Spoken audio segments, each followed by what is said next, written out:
The following podcast is a deep, shallow dive production. And you're gonna love it. Okay, let's go.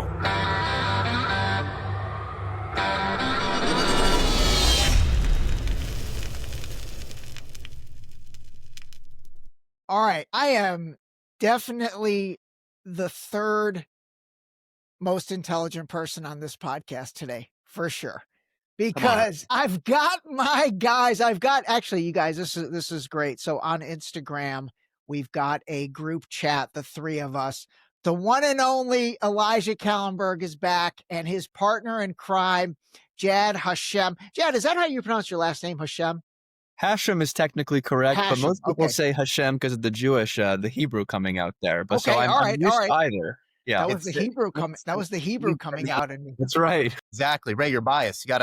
I'm kidding. But it means the name Hebrew, so it's the name for God. And so a lot of people. I love that. So Jadd's Hebrew name, technically, because Jadd in Hebrew would be Yod, which would be hand, and Hashem would be God. So his name would be Hand of God in Hebrew. Believe it or not, it's a pretty dope name. That is a very dope name.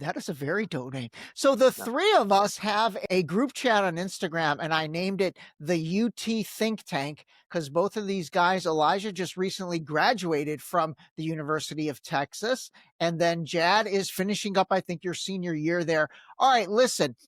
Elijah's been on before, you guys. You know that. Jadd is really his partner in crime, and these guys have known each other, well, I guess maybe for 4 or 5 years from Texas, and I'm going to let them explain that a little.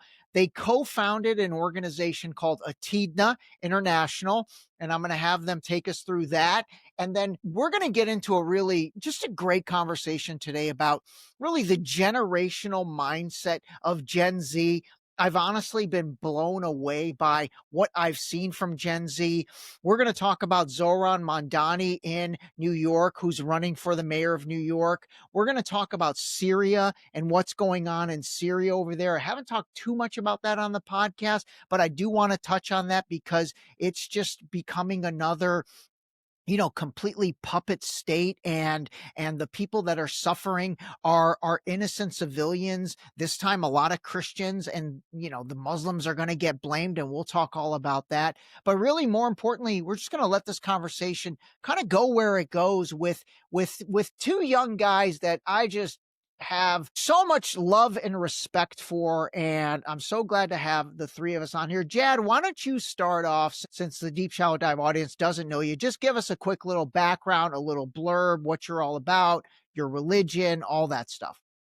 Yeah, well, thank you so much, Ray, for having me on. And it's Elijah, it's been a while since I've seen you too. So it's kind of a reunion for us as well, I guess you could say. But yeah, my name is Jadd Hashem, and I am a senior at the University of Texas at Austin, currently studying government and Middle Eastern studies. Hopefully going to be going to law school very soon, actually studying for the LSAT, which I take in just under 2 weeks. So got that going on, but of course, taking some time off for this podcast that we got, which I'm always loving. But yeah, I'm Palestinian-American. I was born in Dallas, Texas, and I've lived in the United States my whole life. And so for me, it's actually kind of a delicate balance between being very much proudly Palestinian and being proudly American. Some people there's almost this idea to where you can't be both in one just because of how the media portrays Palestinians or Arabs as a whole.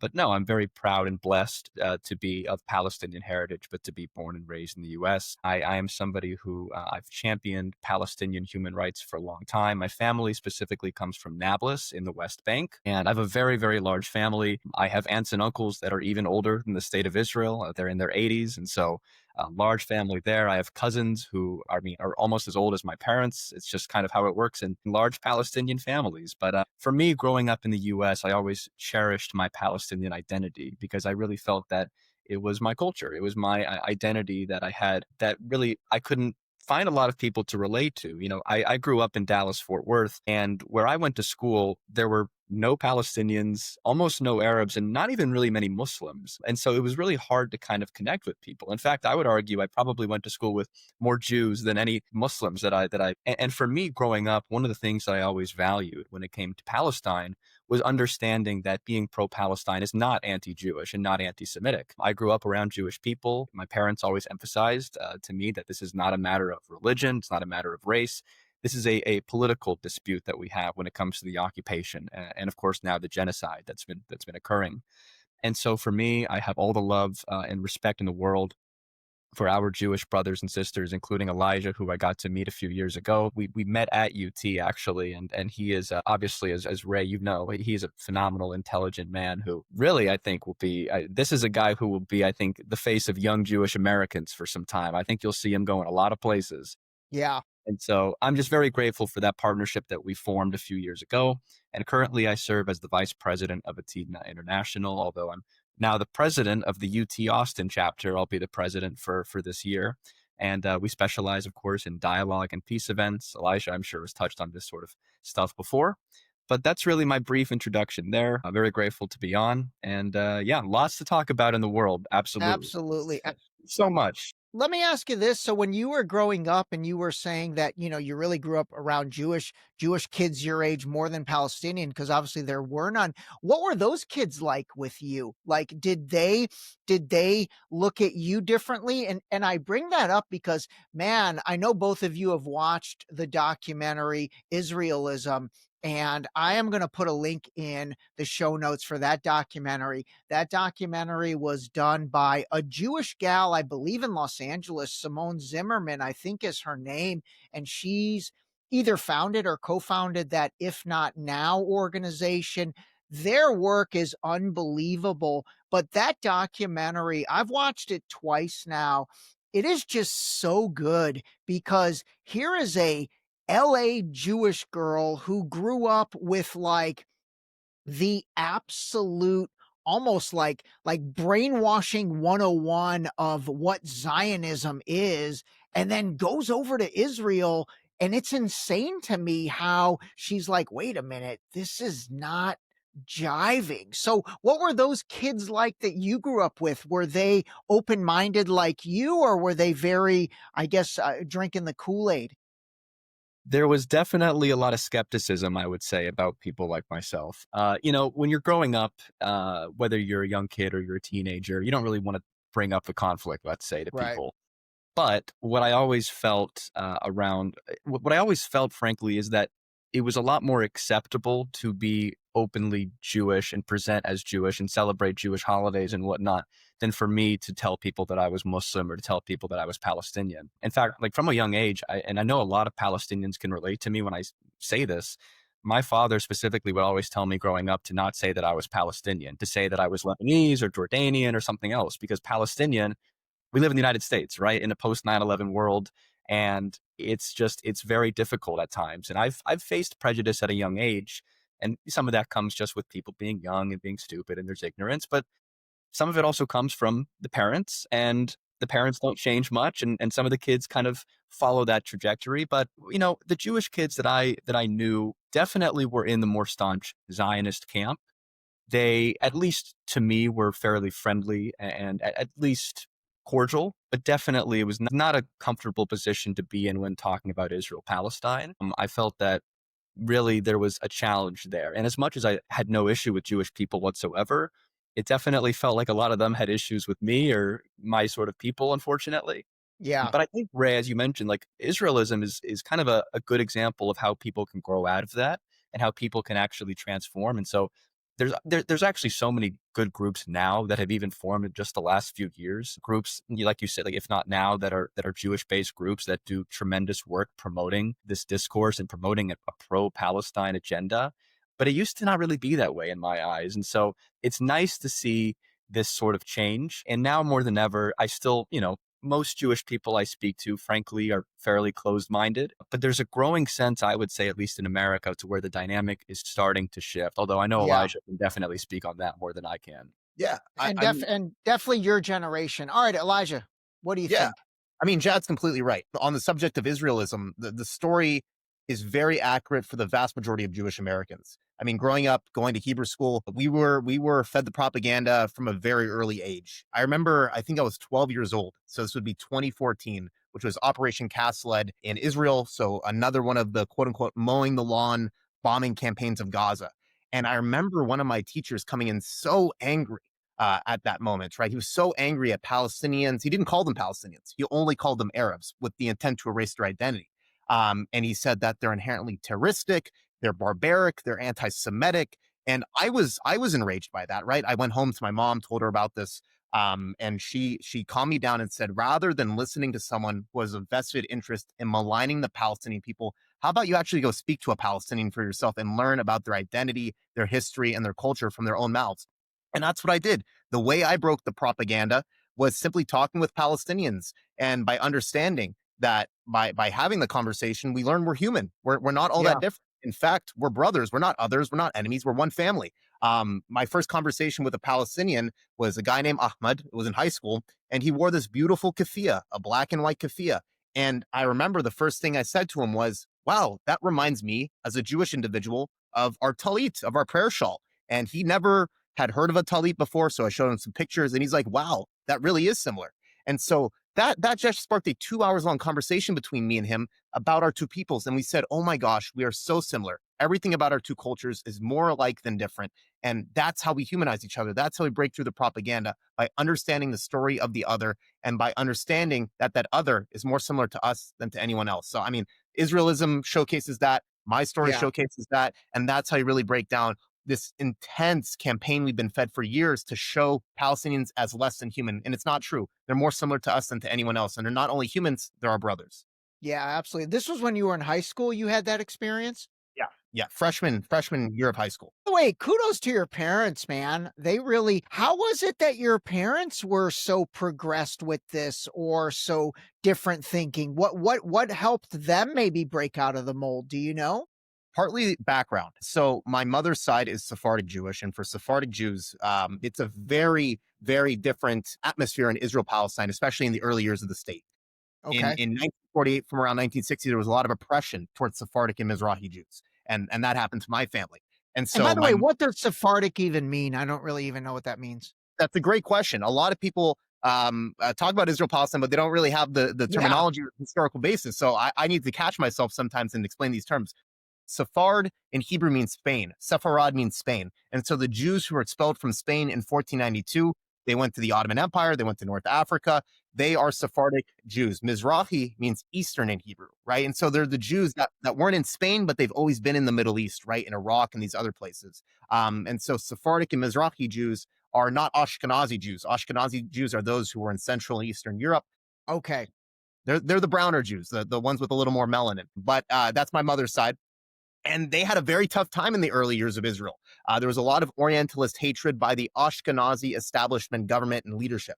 And it got so bad, many of them left. A lot of them grew up in shanty towns. They worked the poorest jobs, that if Palestinians weren't working those jobs, that it was typically Sephardic and Mizrahi Jews. And so Sephardic and Mizrahi Jews are very interesting politically. Some of them are the most extreme Zionists you will meet, right? Ben Gvir, he's an Iraqi Jew, right? And he is as far right as they come.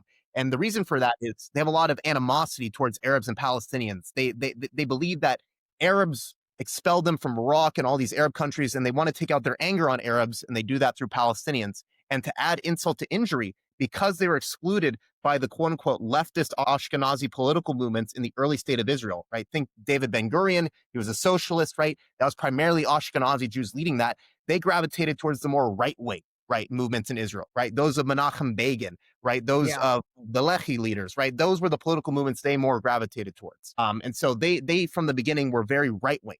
And because of that, they had a lot of animosity towards Palestinians. But at the same time, they had animosity towards the Ashkenazi leftist establishment. And so Mizrahi Jews, they can go in either direction. They can either be really far right or they can be really far left. There was a movement in the early years of Israel called the Mizrahi Black Panther campaign, basically, based on the American right? And they really took inspiration from them and brought that to Israel-Palestine to seek their own liberation. So very cool, diverse history there. But that's the fold where my mother is coming from. Definitely that vein of history.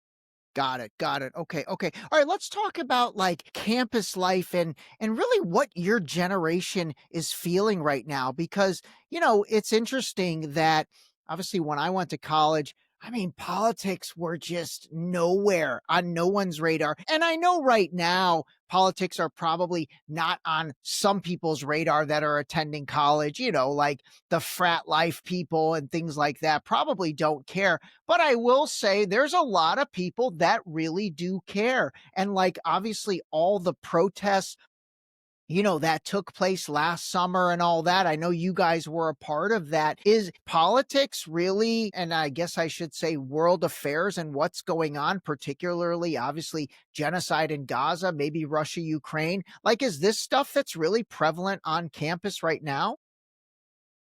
I'll take this one, I Yeah. suppose, because I'm the one on campus Yeah, right you're on now. campus. So Yeah. yeah, well, it definitely, these issues are very relevant on college campuses. And I've always said that I think that campuses should be the bastions of free speech, right? And that's what we partly do at Atidna, having these conversations.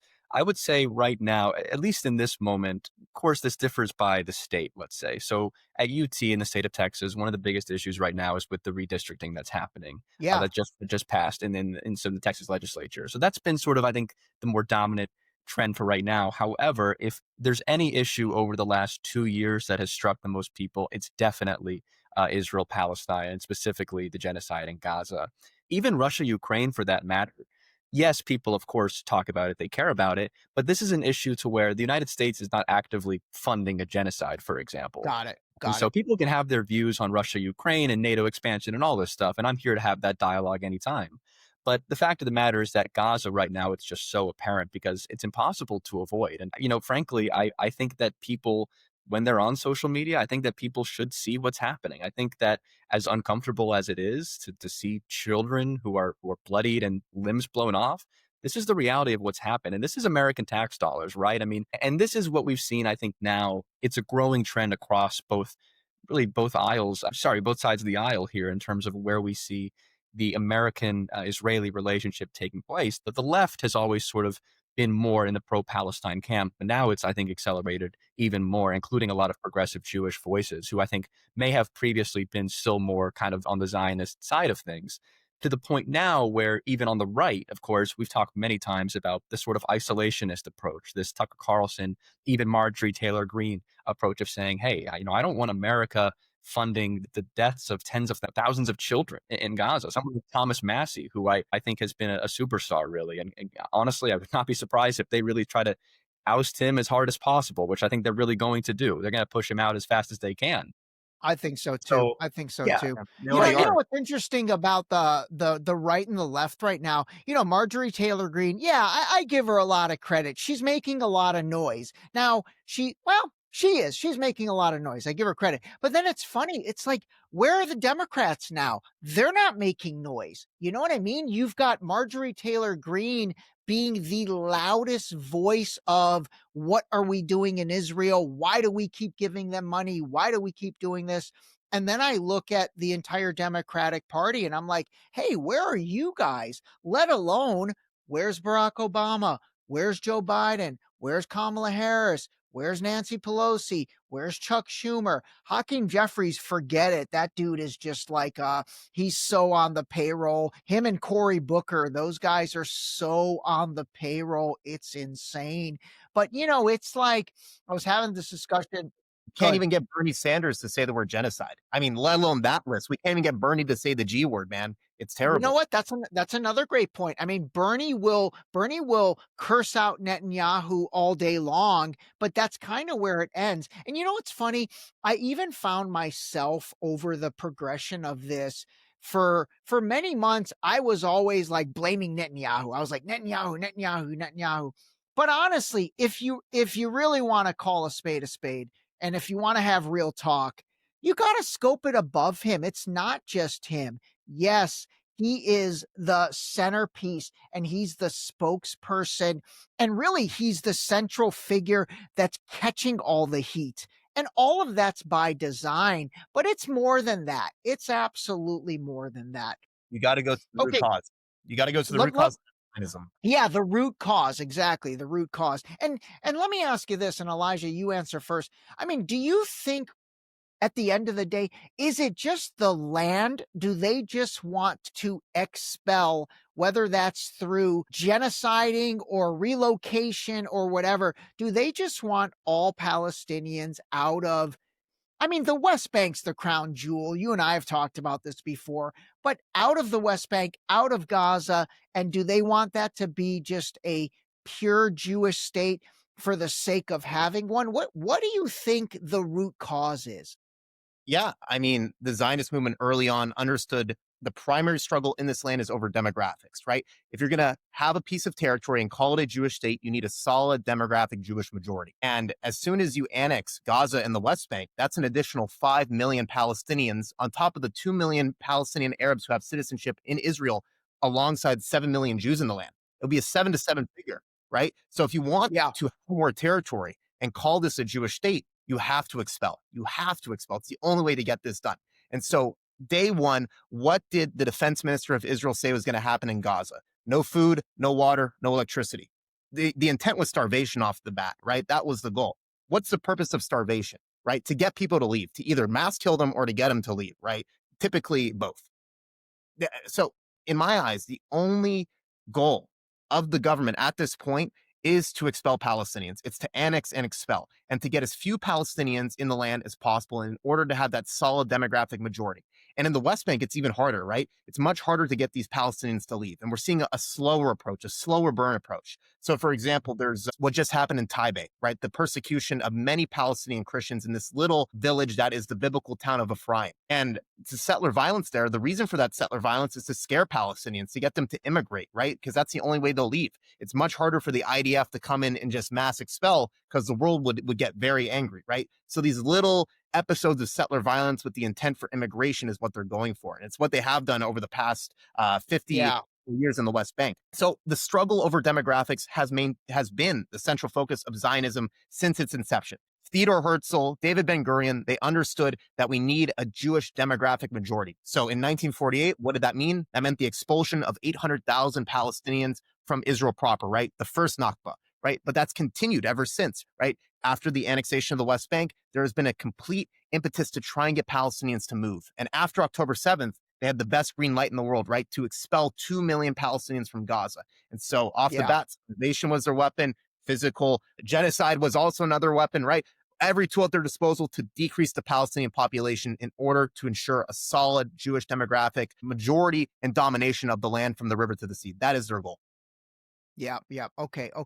All right, Jad, let me ask you this question. I've asked Elijah and I have talked about this before. I don't think I've ever convinced him, but I'm curious to get your thoughts on this. I swear I think Hamas is fake. I think and if not fake, I think they are a creation of Netanyahu and Likud party and the United States and everybody to have a boogeyman, to have an enemy, have somebody that they can blame for everything. Like, I got a flat tire the other day, I can blame Hamas for that. You know, it's like somebody to blame for everything. In order to do it, a couple things. One is that keeps the United States spigot of money, $3.8 billion a year, able to be sent because, hey, we've got to help them defend against Hamas. Secondly, you can't just kill innocent civilians if there's not a underlying thing to be going after. And that's what Hamas is. And the third reason I think that is it's like, where are they? Like, nobody even knows who's leading Hamas. Their entire leadership now has been wiped out 3 times. Like, honestly, I bet you if I went on Tucker Carlson, Candace Owens, Megyn Kelly, any talk show, Fox, anything, and I said, name the leader of Hamas, nobody knows. Nobody even knows who's running anything. They don't have a spokesperson. It's not like I love the Houthis. When they blow something up, they have that one Yemenis dude who comes out and he's like, and it's like, it's hilarious, but dude's the spokesperson. It's somebody that I can see who's a Houthi. I don't know, man. And when I say fake, I'm saying I think Netanyahu's cut a deal with a certain group of people, and then they're the ones that are the quote-unquote Hamas. But I don't know. What do you think? Well, it wouldn't be shocking. I mean, listen, what we know for a fact, of course, is that Netanyahu did prop up Hamas. We know this is as true as anything else. This is the same Netanyahu who took money himself from Qatar. And so it obviously adds up that he is somebody who needs Hamas for his own political viability. We have Hamas in Gaza. That way we can do this. Number one, we can split up the West Bank from Gaza politically. But then number two, we can always use that as an excuse that we don't have a viable partner for peace in Gaza, right?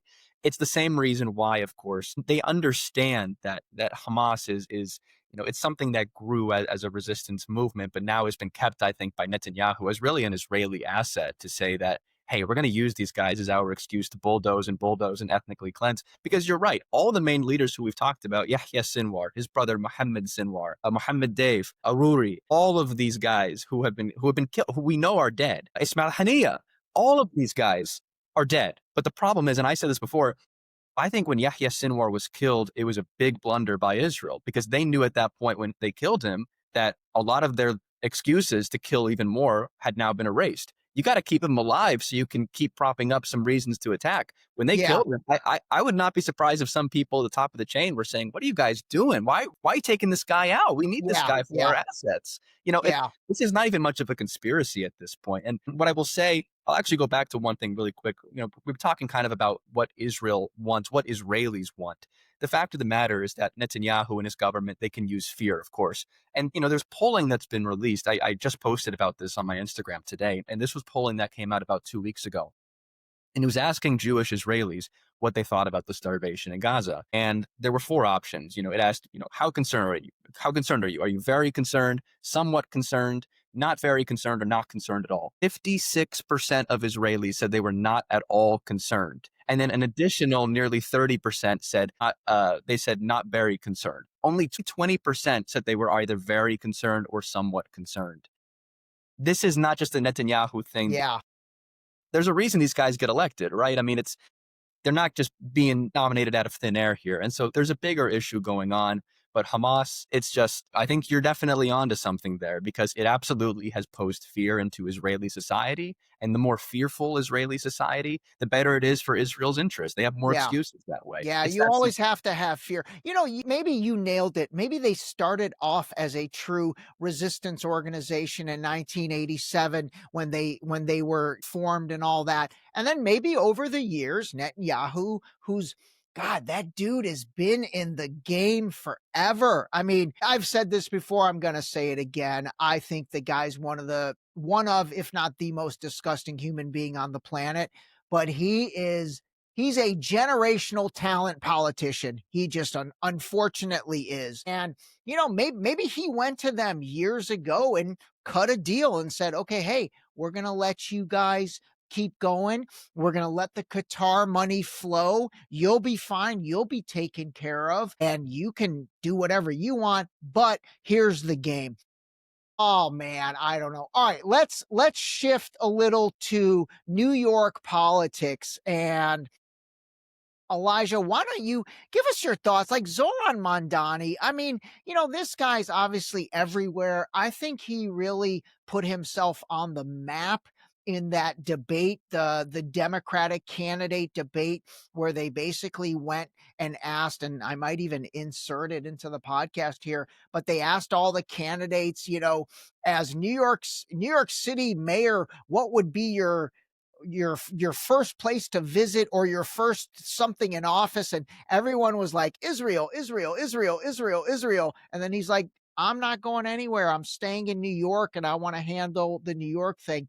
Anyway, I thought that was amazing, but honestly, that's all I really know about him. So Elijah, give us kind of, I know you even worked on his campaign, but I mean, just give us a crash course in him. What's he all about? What do you think? And give me the good and the bad, if there is any bad.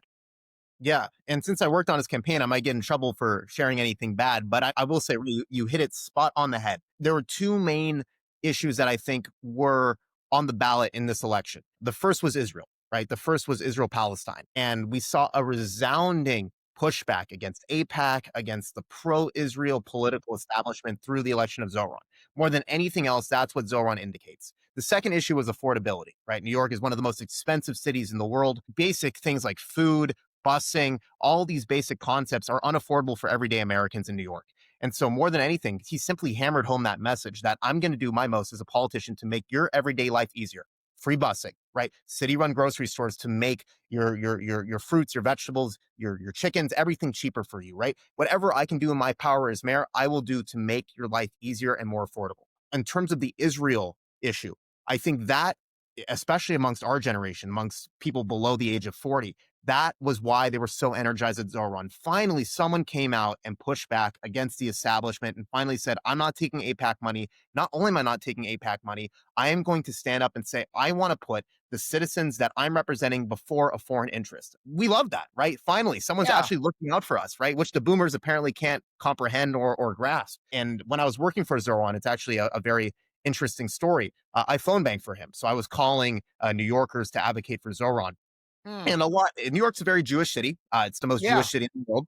And most of the people I was calling were Jewish. And a lot of the pushback I got against Zoran was from older Jewish individuals. Younger Jewish individuals actually were loving him. They're like, yeah, I'm going to go out and vote for him. But it was the older Jewish demographic, I would say above 60 years old, that really gave me the most pushback. And one woman, I think she was probably an 80-plus-year-old Jewish woman, she told me, this was a verbatim quote, that I'm, quote, no better than a Palestinian by working for him. She knew I was Jewish. And the first thing I said back to her was, well, to me, that's a compliment, right? The Palestinian people are the bravest people on the planet. So I really love the fact that you're comparing me to such an admirable people. So thank you for that. And then I hung up the phone because I'm like, this woman is beyond the man. She must have gone crazy. So when you phone bank, I mean, what is literally you're calling people and talk us through that? Like, pretend you just called me. What does that go like? Yeah. And so if you're a New Yorker, I would typically ask you, what are your primary concerns before I even touch on Zoran, right? And I'm saying in a political candidate, what would you like to see? What is your go-to issue, right? And so if you mention Israel, I would craft a speech for that to say, like, look, this is what Zoran's approach is to Israel. And most of the time, it's not a positive view of Israel most candidates have. If it's, oh, I can't afford X, Y, and Z, I would give the step-by-step playbook of how Zoran is addressing that issue. If your issue is housing, I'm going to tell you his plan for housing, how to make housing more affordable. If it's busing, right? You can't afford busing in the city, right? I'm telling you his plan for busing. If it's basic stuff like halal food, right? He has a plan to decrease halal food by $2 by simply giving ownership of the actual carts to halal shop owners, right? And that would actually decrease the average dish at a halal restaurant in New York by $2, right? Everything that you think is important, I'm trying to spill out to you that Zoran is representing in his campaign. So no matter what your issue is, Ray, I know you're big on Israel, so I would give you statements by Zoran about how he's very critical of Israel, how he's trying to put New York first. That's the message I would craft to you. Yeah. And so these people, it's so funny. It's like my concept of New Yorkers. I can't even believe they take the calls.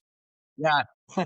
Like, I would think they'd be like, why the fuck are you calling me? And just hang up immediately. That's hilarious. But from what I've seen, there's a huge base of Jewish New Yorkers that support Zoran. I mean, yes.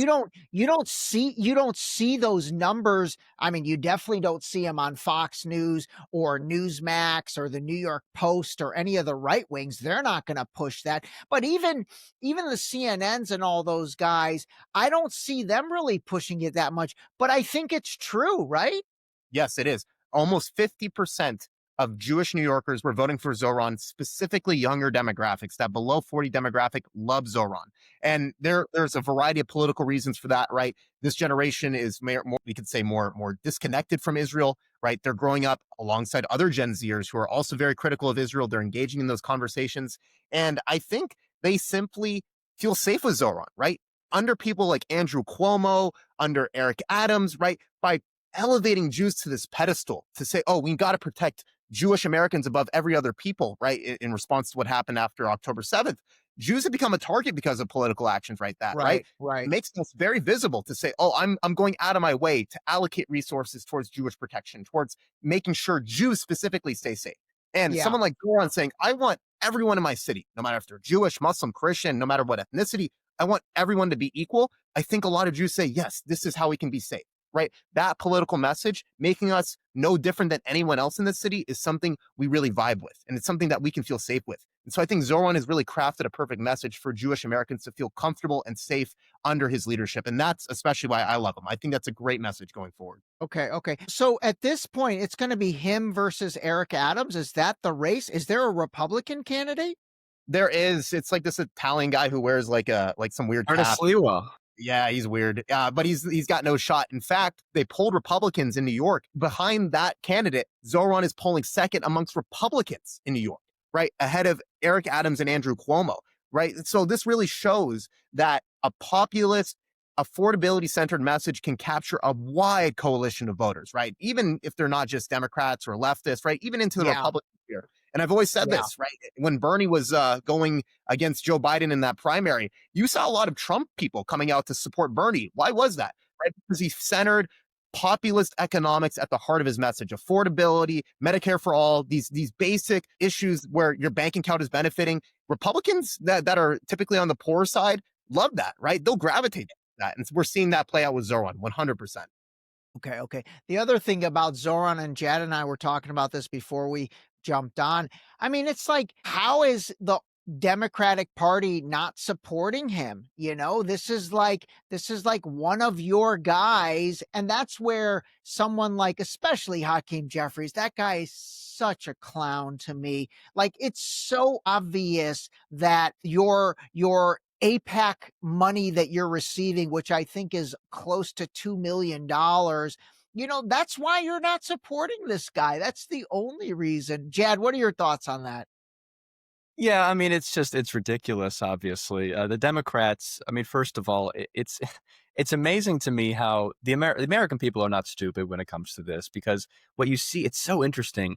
Typically what you'll see is as a president gets less and less popular, the opposing party will get more popular. Yet somehow, even with Trump getting more unpopular, the Democrats are just, I mean, they're at rock bottom. I think their approval is close to 20%. I mean, it's just the American people are not buying this whole point. That's a great point. Yeah. Like Trump is going down. The MAGA party's getting split in half. And it's like among the Democrats, the only person making noise is Gavin Newsom. Gavin Newsom is making some noise, and his social media team, honestly, they're pretty hilarious. They're clowning the hell out of Trump. But you're absolutely right. You don't see the Democratic Party. You actually don't see him going for the jugular and going for the kill. So you have to step back and say, well, why is that? Well, it's because Trump's getting killed on the Israel topic, and they're not going to go for the jugular because their bread is buttered by the same matzo ball. Yeah, that's true. No, it's true, right? And I think I'm not sure if you guys watched, but the Breaking Points interview with U.S. Senator Alyssa Slotkin from Michigan. Yeah.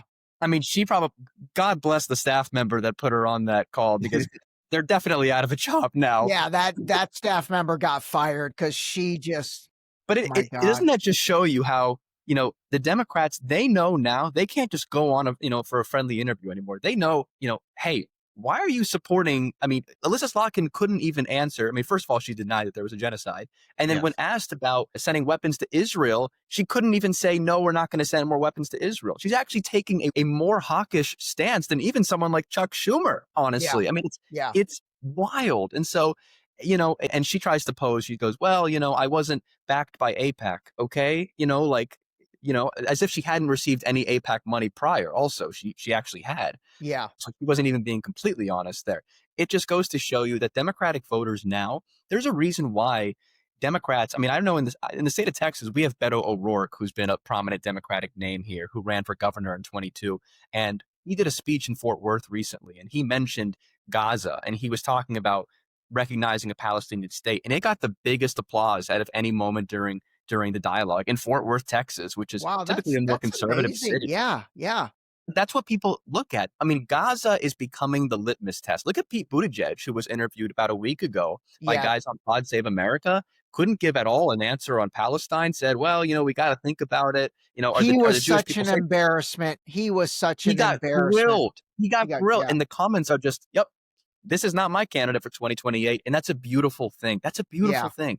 And he released a statement and kind of like he almost a little bit walked it back, but was still so wishy-washy. Like he did not help his cause at all. No, I didn't even know that. He did it. Actually, what's funny? You know what it reminded me of? It reminded me of that CEO who got caught at the Coldplay concert having an affair. And then the dude releases a statement the next day and says, I apologize. But then in the next paragraph, but I feel like my privacy was really, stolen from me, and I should not have to worry about being caught with my side chick at a Coldplay concert. It's like, dude, read the room. Nobody gives a shit that your privacy was compromised. You shouldn't be having an affair.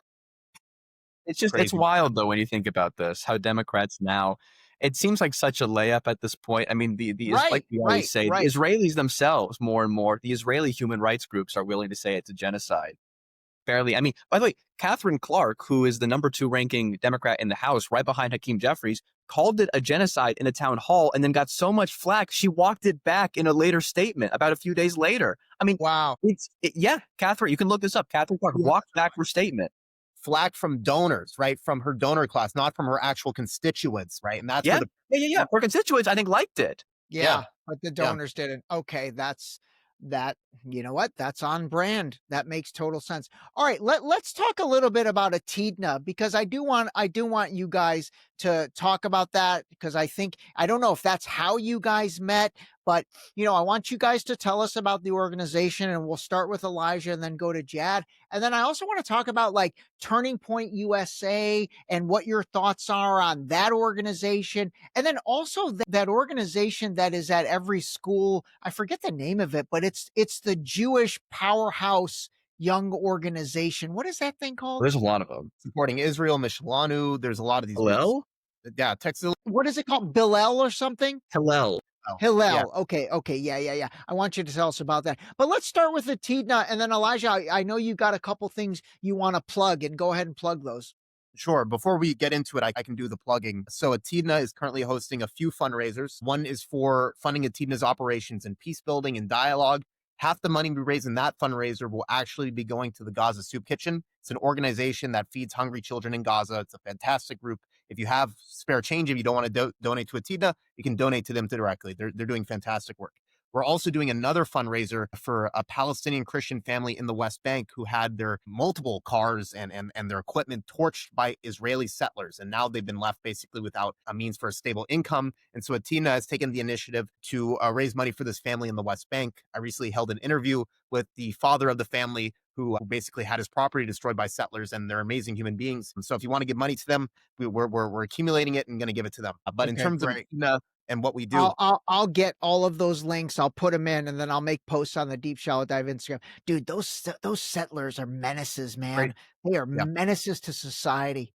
They're insane, man. And they've only gotten more emboldened after October 7th. It really is a combination of insane propaganda. Settlers have the most warped mindset, and they truly believe it. If you ever seen videos by like Daniela Weiss, she says you have to brainwash. You have to brainwash, right? Yeah, she does. Insane.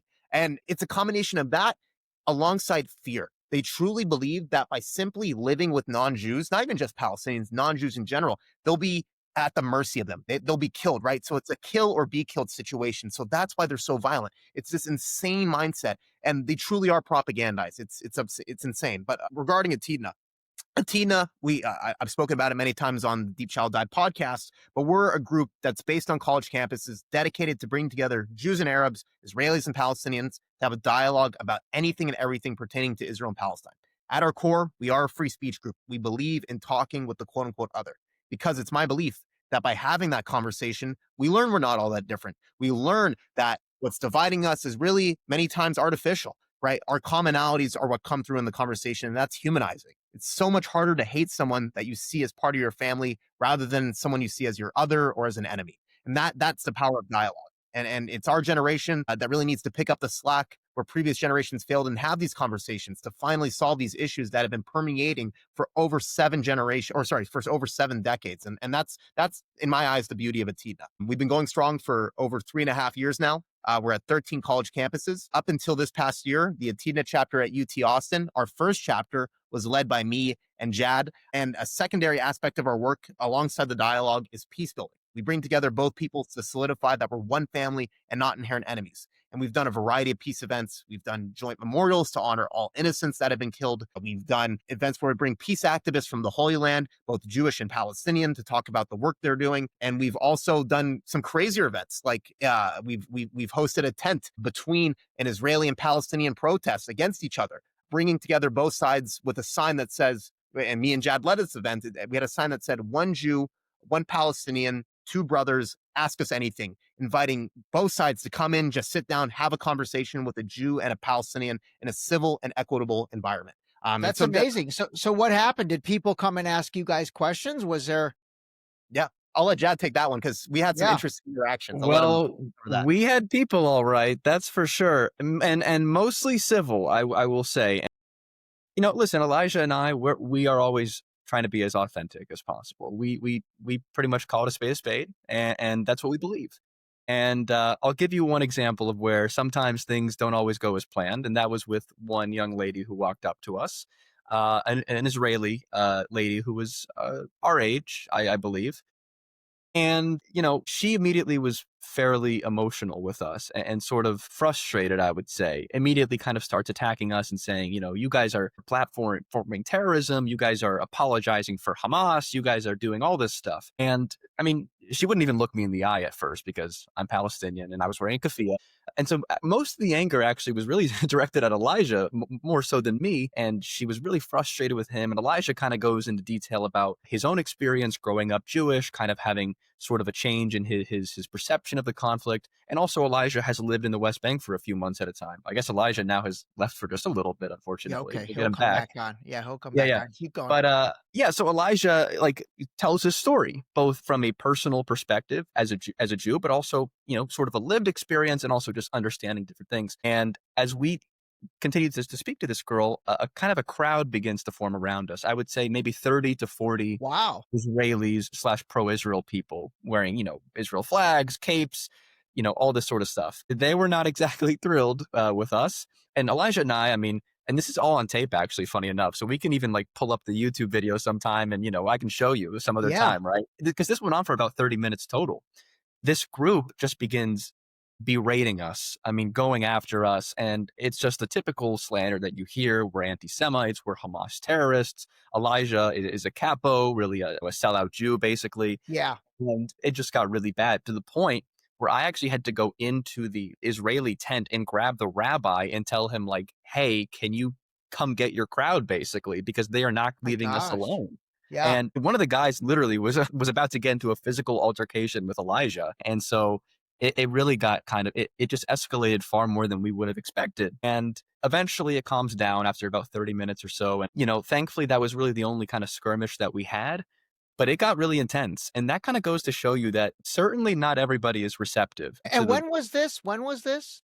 This was April of last year. So okay, yeah. okay. So about a year after, or maybe 7-8 months after October 7th. Okay.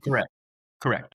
You know, it's interesting to think like, you know, these kids that feel so passionately the opposite of the way you two feel. It's like the question is, I guess they just were brought up like that. Like, do they not have, and I don't know, I heard of this, but do they not have the, I guess, the wherewithal to kind of think for themselves? Is that brainwashing so deep that you can't even think for yourself? Like you can't even see like like that video a couple weeks ago of that child I think in Gaza where his arm was blown off and he was on the street. I'm like, how does anyone look at this and not be just horrified? Like the kid's arm is blown off. There's no anesthetics. You're on a dirty street. Like it's just insane. And it just makes me wonder whether it's those kids or quite frankly, whether it's somebody my age. Some of my friends, when I sent them that, I'm like, how does this not shake you to your core? Like imagine imagine this being your child. I don't know, man. It's pretty crazy. It's pretty crazy. Yeah, And it's a lack of humanity there. Take someone like Elijah, Mary Weiss. She has a publication called The Free Press, and they published an article, I believe it was either 1 or 2 days ago, basically trying to attribute the starvation in Gaza not to famine, but they're giving examples to sow seeds of doubt of how there's these comorbidities or these pre-existing conditions causing causing children to starve, which is just, it's heinous. I saw that. It's starvation. Barry Weiss is such a shill. She's such a paid shill. And for them to try to spin the narrative that the situation with the kids in Gaza right now are pre-conditions that they had previous. Actually, somebody came out and they said, yeah, you know what? You're right. The condition for this one child was a pre-existing condition, but it was because the child was shot in the head by a sniper bullet. So that's Yeah. the pre-existing condition they had. Shrapnel It's from just like insane. missiles. But Crazy. Yeah. yeah, Shrapnel. Yeah. I Shrapnel will from say missiles. this, man. Shrapnel from missiles, exactly. I will say this. Their propaganda is good. Like, they're good. They are good at spinning, and their spin mastering is really good, and they have an answer for everything. Okay, let me go back to something, Jadd, and I don't know if you know this, but this redistricting in Texas, I really haven't followed this that close. Like, do you have a handle on this that you could kind of give us the deep shallow dive 101 on this redistricting in Texas? Yeah, I can kind of give just some brief thoughts on that. So you're right. Right now in the state of Texas, we have 38 seats really in the U.S. Congress, and 24 of them are Republican. I believe 13 of them may be Democrat. There may be one vacant seat as of now. So I guess it's 24 to 13 to one vacant seat. Typically, as we know, states are typically supposed to be the borders drawn every 10 years or so, based off of the census. And so the borders that we have now in our state are based off the 2020 census. Governor Abbott, however, in this state, really at the request of President Trump, actually, he is trying to see if he can actually create 5 more Republican seats in this state. And just to give you some background, in 2024, roughly 56% of the vote went for Republicans in Texas, yet Republicans have roughly 63% of the seats. And I will actually say that there are states on both sides that do this. Illinois is actually a really bad state that does this as well. I think about 52% of the vote was for Democrats, and yet over 80% of the seats are for Democrats. It's something that both sides have done. Got it. But sort of the reason why people, I believe, are more outraged is because of the fact that they're doing this in 2025 when we haven't had a census, basically. And as far as I'm aware, it is legal. It is something that can be done, but it is seen really as a cheap way of doing this, especially because it really comes from President Trump himself saying, I want 5 more Republican seats. And so now the borders have been drawn in a way to where really 5 Democratic seats are going to be pretty much drawn out to be now Republican seats, although some of them may be more competitive than others. The Democrats in Texas, as many people know, fled the state for a while to prevent there being a quorum on voting for this. However, they've now returned to where there is a quorum and it's been approved. And it's really it's tough because ultimately both parties have been doing this for some time. But the real issue, I think, for most people is that it's happening at such a strange time in the middle, in 2025, essentially. And the frustration, of course, also comes at a time when Trump's approval rating is getting worse and worse. And now it's sort of it's sparked its own battle in California now, where there's a proposal to add 5 more Democratic seats to California, and you have other Democratic governors who are talking about trying to draw up their lines. This really could be sort of a nationwide battle here.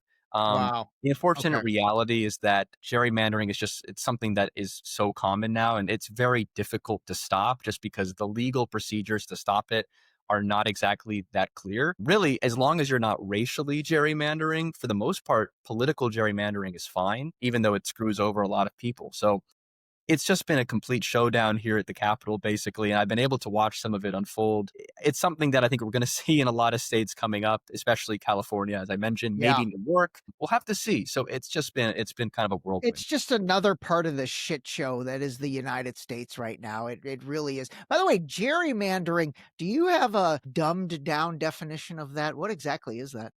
Well, gerrymandering essentially, I can tell you what, the word gerrymander, if I'm getting this correct, it came at a time when there was a district that was being drawn in one of the states. It may have been in the Northeast, where the district itself looked like a salamander, basically.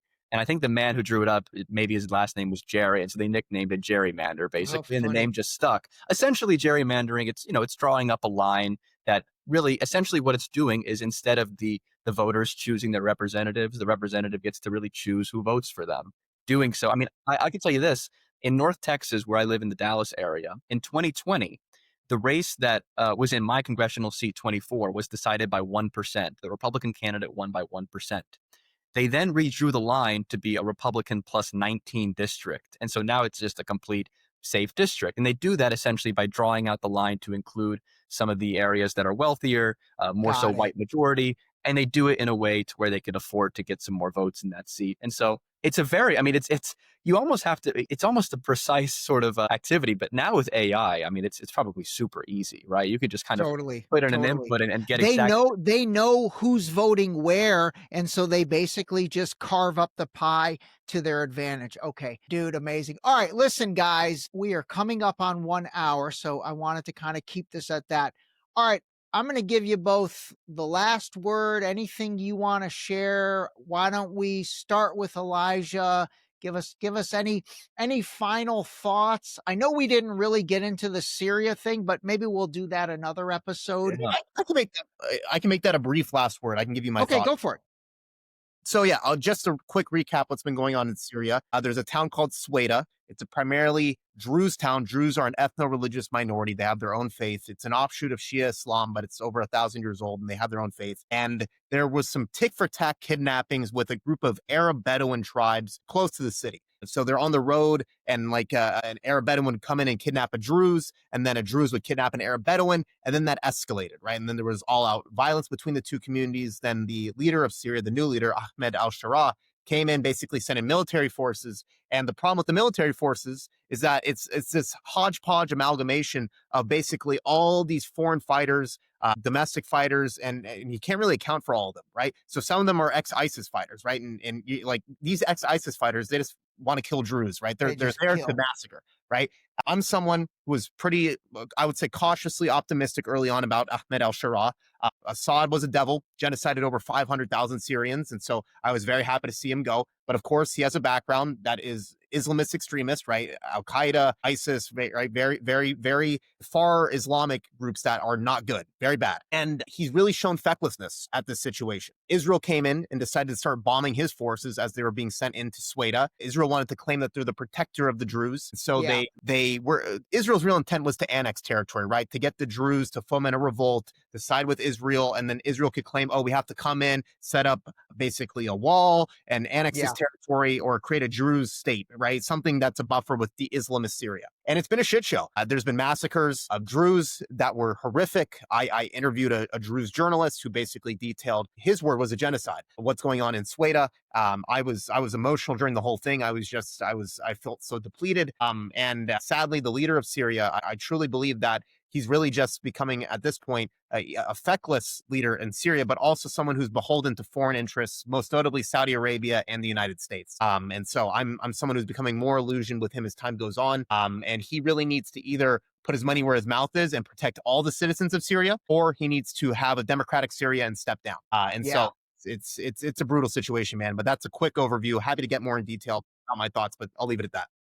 All right, fair enough. And my only addition to that is I look at that al-Sharia guy. I actually called that from the beginning to pat myself on the back a little bit. There you go. But I look at that guy as just another, puppet that got put in. He's buddies with Trump. He went from being on the, top 5 terror list to wearing Tom Ford suits and having meetings with Trump. And he was put in and said, okay, you do this, you do this, you do this, start killing these Druze. And to me, Netanyahu could be quarterbacking all of that the same way I said he's quarterbacking the stuff with Hamas. But okay, Elijah, that was a great recap. All right, Jadd, floor is yours. Any closing remarks?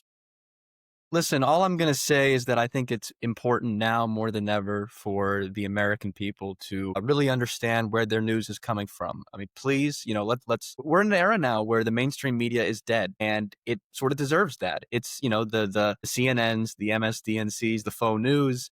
It's all shown itself to be really just corporate media that is able to control a narrative. Independent media, people who are actual journalists who are digging up the details, Deep Shallow Dive, for example, doing the great work because of the people that, for example, are able to be brought on to a show like this, that you have people who are actual veterans or are doctors, people who are on the grounds talking about what they see. This is the journalism that's going to matter. And I highly encourage people who are listening to this to really try to expand your news to the point where you're getting people. I mean, even someone like, hey, Candace Owens, you don't got to love Candace Owens, but she really, she believes what she says, and she gets a lot of things right. I mean, especially on Israel-Palestine. And so that's somebody, for example, just because you see them getting slandered, that doesn't mean you turn away. In fact, there's probably a reason why they're getting slandered as much as they are.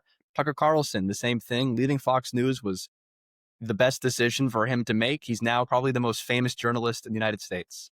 Absolutely. This is what matters, right? And so I encourage people to reach out to different networks and to really different media outlets and try to get the full picture as much as possible while ditching the cable TV for this sort of thing. It's driving us to not get the full truth. And we should be all, at the end of the day, striving for what is true in this world, in this chaotic world we live in. Absolutely. Absolutely. Well, listen, I've told you guys this off the record. I'm going to say it on the record. I think the world of the two of you. You both are just so intelligent and so articulate and so well-versed and so nuanced that maybe what we can do is, I know you're both busy with your things, but heck, maybe once a month, have you guys come on, whether we do it collectively or individually. Also, I'd like to really start getting some more clips of the two of you to get on social media. You both deserve a much bigger following than you have. I know you're both growing your followings, and I know that's not even important to you, but I think you both need to be heard more. And I think you both bring such a unique perspective to this collectively as well as individually. But anyway, man, Thank you, man. I love the two of you. I do. I genuinely do. And I love talking to you. And I've learned so much from the both of you. Obviously, I've learned a lot from Elijah. Our relationship's gone a little further. But Jadd, I've really enjoyed our interactions. You and I will do a separate episode, just the two of us really digging into the Palestine stuff. But anyway, all right, guys. All right, everybody. Much love, Ray. Thank Hope you so you guys enjoyed it. You two stay on the line a second. All right, everybody. Call a spade a spade. Call your parents. By the way, that's my new additional tagline to this. Call a spade and call your parents. You two do the same. Hang on, and we'll talk to you guys soon. This episode was brought to you by Zippix nicotine toothpicks. Zip more, smoke less. Totally satisfying, discreet, and delicious. Zippix nicotine-infused toothpicks are available in 6 great flavors, each containing at least 2 milligrams of nicotine to curb those cravings. Zippix is FDA registered and proudly made in the USA. Use discount code DSD for 10% off your order at zippixtoothpicks.com. Zip more, smoke less, save 10%.